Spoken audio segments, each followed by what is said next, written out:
ఉన్న బంగారాన్ని విడిపించి ఆ రోజు ఆన్లైన్ రేటుకే మేము కొంటాం. Sharma gold company. నమస్తే, వెల్కమ్ టు సుమన్ టీవీ. నేను మీ యామిని. ప్రస్తుతం మనతో ఉన్నారు ప్రముఖ ఆధ్యాత్మికవేత్త, ప్రముఖ జ్యోతిష వాస్తు పండితులు మనతో సూర్యనారాయణ శర్మ గారు ఉన్నారు. వారితో మాట్లాడదాం. నమస్కారం గురుగారు. నమస్కారం అమ్మా, శుభం వ్యాధు. గురుగారు, ఇప్పుడు స్వాతి నక్షత్రంలో జన్మించిన వాళ్ళకండి, వీళ్ళకి అసలు ఈ సంవత్సరం ఏ విధంగా ఉంటుంది తెలియచేయండి అండి. స్వాతి నక్షత్రం అంటే మనకు మళ్ళీ అది దానికి అధిపతి రాహు. తులారాశిలో ఉంటుంది స్వాతి నక్షత్రం మొత్తం అంతాను. బ్యాలెన్స్ స్వాతి అనేది రాహు అధిపతి ఉంటుంది. రాహు అంటే ఒక మాయా ప్లానెట్. ఇది మన నవగ్రహాల్లో రాహుని ఛాయాగ్రహం అంటాం. ఈ ఛాయాగ్రహం ఏంటంటే మ్యాజిక్, ప్రపంచం అంతా మ్యాజిక్ చేస్తుంది అంటే రాహు ప్రభావం అంటాం. ఈ విశ్వంలో ఒక మెకానిజం జరుగుతుంది అంటే, ఒక మెకానికల్ ఇంజనీర్ ఉన్నాడంటే, మెకానిజం అంటే ఏంటంటే ఒక సృష్టించడం, ప్రతి సృష్టి చేయడం, ఒక సృష్టి నుండి ప్రతి సృష్టి చేయడం. ఫర్ ఎగ్జాంపుల్ ఓపెన్ ప్లేస్ ఉంది, ఇక్కడ ఒక ఇల్లు కట్టాడు అంటే వాడు ఏదో మెకానిజం చేశాడు. చేస్తే కదా భూమిలో ఆ ఇల్లు కట్టడం. భూమిలో చెట్లు ఇచ్చానుకోండి, అది ప్రకృతి చేసిన పని. కానీ భూమిని తవ్వి ఆ పై నుండి వాడు ఇటుగా అవన్నీ వేసి ఒక ఇల్లు కట్టాడు, వాడు మెకానిజం చేస్తున్నాడు, ఇంజనీరింగ్ చేసి. ఒక ఇంజనీర్ ఉన్నాడు అంటే భూమి మీద, అది బికాస్ ఆఫ్ రాహు. ఒక కమ్యూనికేషన్ స్కిల్ జరుగుతుందంటే బికాస్ ఆఫ్ రాహు.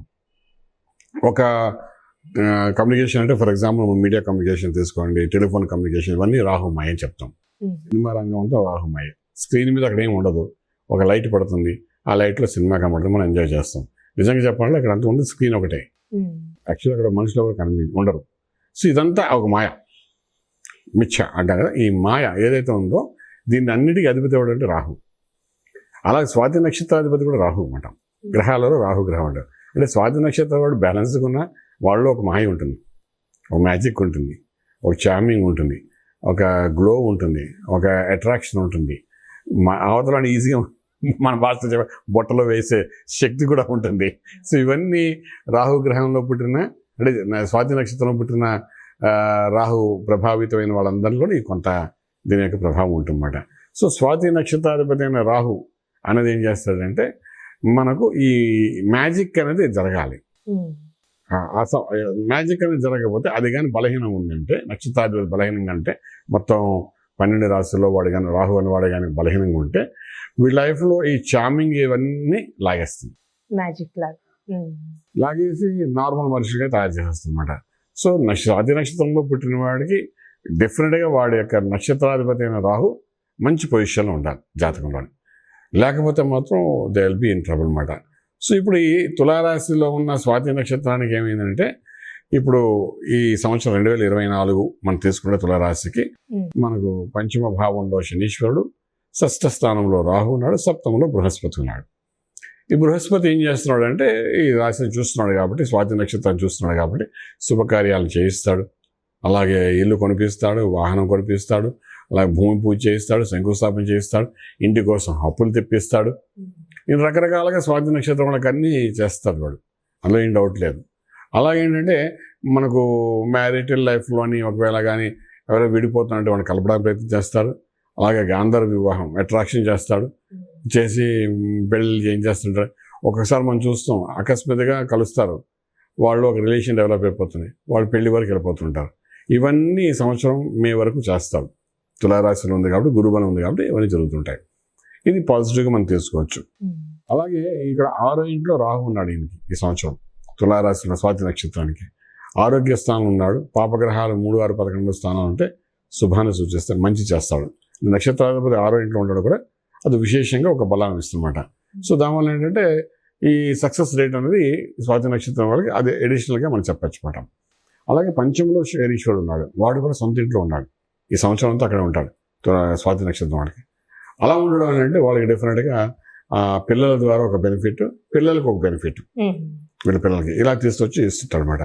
సో పిల్లలకి బెనిఫిట్ అయితే అది ఆనందంగా తల్లిదండ్రులకి. అలాగే యుక్త వయసులో ఉన్న వాళ్ళకి వాళ్ళ పిల్లలు, కానీ పెద్దవాళ్ళు వాళ్ళ పిల్లలు యుక్త వయసులో అనుకోండి, వాళ్ళకి బెనిఫిట్ వస్తే పెద్దవాళ్ళు 67 సంవత్సరాలు ఉన్న వాళ్ళు కూడా వాళ్ళు ఆనందపడతారు కదా. సో ఈ రకంగా స్వాతి నక్షత్రానికి మొదటి మే లోపల కొన్ని డెసిషన్స్ చాలా పాజిటివ్గా జరుగుతాయి. దాని ప్రభావం సంవత్సరం ఉంటుంది కాబట్టి దాన్ని నెంబర్ వేసుకుంటే జీవితాంతం, అంటే ఈ సంవత్సరం అంతా హ్యాపీగా వాళ్ళు గడిపేయచ్చు, ఏ ప్రాబ్లం లేకుండా. అంటే ఇప్పుడు ఆరోగ్యంగా వీరికి ఈ నక్షత్రంలో జన్మించిన వాళ్ళకి ఏ విధంగా ఉంటుందండి? ఆరోగ్య స్థానంలో పాపగ్రహమైన రాహు ఉన్నాడండి, కానీ వాడు అనారోగ్యాన్ని అనేది చేయడు. ఒకటి ఏం చేస్తాడంటే వాడు పాపగ్రహమై ఉండి ఆరోగ్యంలో ఉన్నాడు కాబట్టి ఏదైనా పూర్వాశ్రంలో ఉన్న అనారోగ్యం ఉంటే దాన్ని బయటికి తీసి కరెక్షన్ చేసి మళ్ళీ మనిషి ఆరోగ్యవంతుడు చేస్తాడు. సో ఆరెంట్లో రాహు ఉండడం, అక్కడ ఒక ఏడాది ఉంటాడు ఉండడం వల్ల ఏంటంటే పూర్వాశ్రంలో ఉన్న రోగాలన్నింటినీ కరెక్షన్ చేసేస్తాడు, చేసి మిమ్మల్ని మళ్ళీ హెల్తీగా పెడతాడు. ఫర్ ఎగ్జాంపుల్ మా అలాంటి వాడు ఉన్నారనుకోండి, మా కొలెస్ట్రాల్, థైరాయిడ్, షుగర్ ఉందనుకోండి, మాకు చెప్తాడు అనమాట, ఎవరే నువ్వు వాకింగ్ చేయరా, మెడిసిన్స్ వాడుకోరా, డైట్ కంట్రోల్ చేయరా, ఇవన్నీ మార్గాలు చూపిస్తాడు వాడు రాహు. చూపించి సెటిల్ చేసేస్తాడు. మాక్సిమం 6 monthsలోనే మనిషి ఆరోగ్యవంతుడిని చేస్తాడు.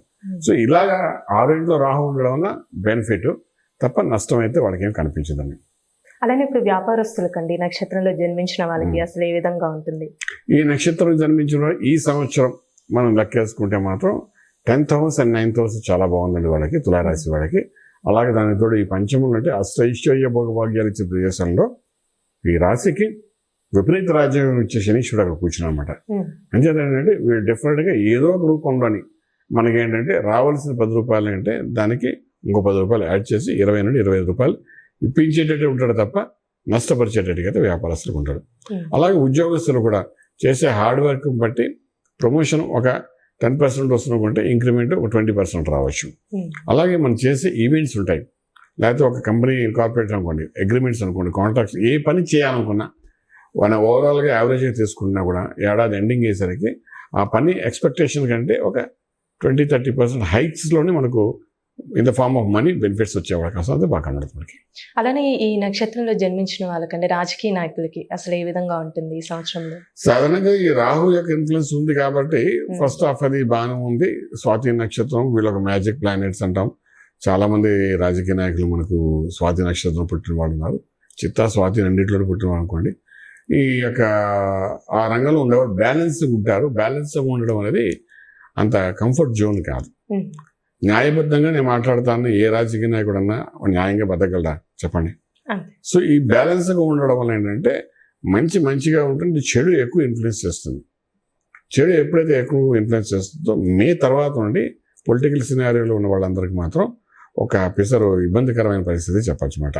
ఎందుకంటే వాళ్ళు ట్రాన్స్పరెంట్గా ఉన్న ప్రజానాయకులు చాలామంది ఈరోజు ఫర్ ఎగ్జాంపుల్ మన ఎవరంటే ఉన్నారు, చాలామంది ఐఏఎస్ ఆఫీసర్స్, ఐపీఎస్ ఆఫీసర్స్ ఉన్నారు, పొలిటికల్గా దిగిన వాళ్ళు ఉన్నారు. జయప్రకాష్ గారు ఉన్నారు, బ్యాలెన్స్గా ఉంటానంటాడు, కానీ ఆయనకి ఏముంది పార్టీ. సో రేపు ఉదయం లక్ష్మీనారాయణ గారు ఉన్నారు, పార్టీ పెట్టి నేను ముందుకు వెళ్తానంటారు.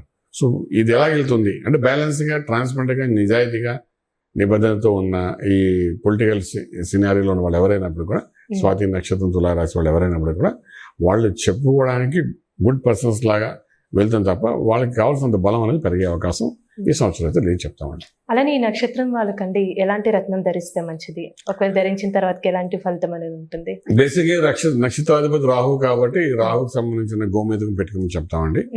రాహు ప్లేస్మెంట్ బట్టి పెట్టుకోవాలండి, చాలా రిస్క్తో కూడిందన్నమాట. మిగిలిన నక్షత్రాలలాగా దీన్ని మనం తీయడానికి వీలేదు. అంటే రాహు మంచి పొజిషన్లో ఉన్నాడు అనుకోండి, 3, 6, 11 స్థానాలు ఉంటే మంచి యోగాన్ని ఇస్తాడు ఫ్రమ్ రాశి. సో అలాంటి స్థానాలు ఉండి కూడా మనకు ఒకవేళ బెనిఫిట్ రాకపోతే రాహు మార్గదర్శి వచ్చినప్పుడు మనకు వచ్చే అవకాశం ఉంటుందన్నమాట. సో అటువంటిప్పుడు ఇప్పుడు 6వ స్థానంలో ఈ సంవత్సరం ఉన్నాడు కాబట్టి మంచి బెనిఫిట్ ఇస్తాడు. అన్లెస్ అంటే లగ్నము దశలు బాగోలేకపోతే మనం చెప్పినా కానీ అదర్వైజ్ రాహు ఉన్న ప్లేస్ బట్టి తులారాశి వరకు ఈ సంవత్సరం చాలా బాగుంటుంది. రత్నంకి వచ్చినప్పుడు గోమేధకం పెట్టుకోవాలి. గోమేధకం పెట్టినప్పుడు గోమేధకం అంటే అమ్మవారు, రాహు అంటే అమ్మవారు అంటాం, దుర్గా అమ్మవారు అంటాం. సో ఇక్కడ అమ్మవారి యొక్క మంత్ర సాధన చేసుకోవడము, గోమేధకం పెట్టుకోవడము. గోమేధకం మినిమం పెట్టుకోవడం కనీసం 6 candles పెట్టాలండి. అది మంగళవారం నాడు ఉదయం 6 నుండి 7 లోపల పెట్టుకోవాల్సి వస్తుంది, లేదా శుక్రవారంగా పెట్టుకోవచ్చు కూడా. ఆ గోమేధకం పెట్టినప్పుడు స్పెసిఫిక్ ఇది ఛాయాగ్రహం అవడం వల్ల ఈ అమ్మవారి యొక్క మంత్ర సాధన కూడా చేసుకోవాలండి. అమ్మవారి చండీ మంత్రం కానీ లేకపోతే దుర్గా మంత్రం కానీ ఏదో చేసుకోవాలి. చేసుకుంటే ఏంటంటే రాహు యొక్క బలం పెరుగుతుంది. రాహు అనే బలం ఏంటంటే ఒక మాయా బలం అండి, ఒక రాక్షస బలం అంటాం మనం. అది వెళ్ళినప్పుడు అవసరం ఉన్నప్పుడు అది అలా ఉపయోగపడుతుంది కూడా. అది ఒక మ్యాజిక్ చేస్తుంది. ఫర్ ఎగ్జాంపుల్ నేను రాహుకి సంబంధించిన గోమేధకం పెట్టినానండి. ఇది 33 క్యారెట్లు అండి. ఇది నేను దర్భముడి ఆకారంలో చేశాను అనమాట. దీన్ని నేను అమ్మవారిగా భావిస్తాను, ఇదంతా అయ్యవారి కింద భావిస్తాను అనమాట. సో ఇద్దరు నా చేతిలో ఉన్నారనుకుంటా అనమాట. ఇది పట్టుకుని మనం చేయి తిప్పుతుంటాం కదా, ఒక మ్యాజిక్ జరుగుతుందండి, కొంచెం అట్రాక్షన్ అవుతారు జనాలు. ఇక్కడ వరకు రావడానికి అవకాశం ఉంటుంది, వస్తే ఇక్కడ నుంచి జాతకం చెప్పడానికి అవకాశం ఉంటుంది. మనకి ఇక్కడ వరకు తీసుకురావడం వరకు ఇది ఉపయోగపడుతుందండి. జాతకం వల్ల చెప్పాలంటే మనం వాక్శుద్ధి మనకున్న విద్యను మనం చెప్తాం, కానీ ఇక్కడికి వస్తే కదా చెప్తాము. ఇక్కడికి వస్తే కదా నాకు రూపాయి వస్తుంది. సో ఇక్కడ తీసుకురావాలి కదా మనిషిని. ఆ తీసుకుని కారు ఇది మ్యాజిక్ చేస్తున్నాడు, మోసం చేయదు. మాయ జరుగుతుంది కానీ మోసం జరగదు. సో మనకు కావాల్సింది మాయ. ఈ మాయ ప్రపంచంలో మనం కూడా ఇన్వాల్వ్ అయ్యి ఉండిపోవాలి, మాయలో తిరగాలి. తిరిగితే కానీ మనకు ధనం రాదు, మనం ఎస్టాబ్లిష్ అవ్వడం.